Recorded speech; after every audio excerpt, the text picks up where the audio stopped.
Marrakech. Je suis l'arbre dans le désert. Nous avons créé à partir de l'eau toute chose vivante, dit le Coran. Pour moi, l'arbre qui se tient dans la plaine aride, ces mots résonnent.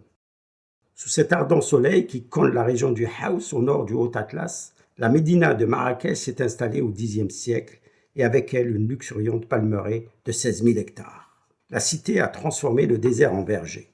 Sous les traits de l'Agdal, c'est toute l'esthétique du jardin islamique qui s'exprime.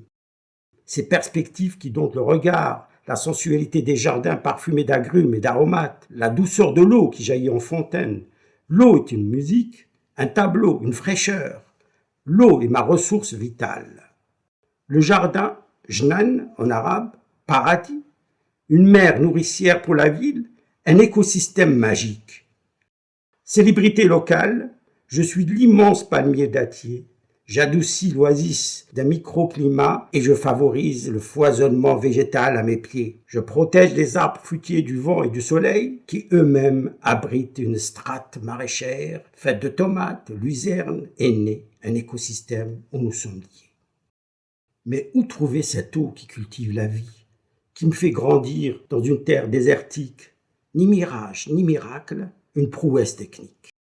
Depuis des siècles, la ville résiste à ce destin climatique et façonne ce paysage d'abondance par un système très sophistiqué d'irrigation que sont les khetara, héritage des techniques d'irrigation et de l'agronomie propre à la civilisation islamique.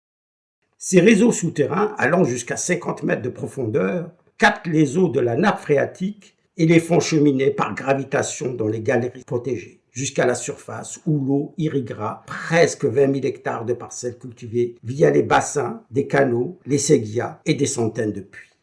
Le développement même de la ville et de ses palais a suivi les dédales des réseaux souterrains qui l'alimentaient en eau potable. Ce patrimoine puise dans le savoir-faire ancestral perpétué par les populations du désert jusqu'à nos jours. Mais beaucoup de ce patrimoine a été détruit. L'urbanisation, le tourisme de masse, la raréfaction des neiges de l'Atlas ont asséché la nappe et les rivières. La promotion immobilière a comblé les galeries. Depuis 1 an, la ville de Marrakech a décidé de ne plus arroser les jardins. L'arbre que je suis s'en inquiète. Mais de ce stress hydrique, de vertueuses initiatives réconcilient le jardin et l'irrigation traditionnelle, plus économe en eau.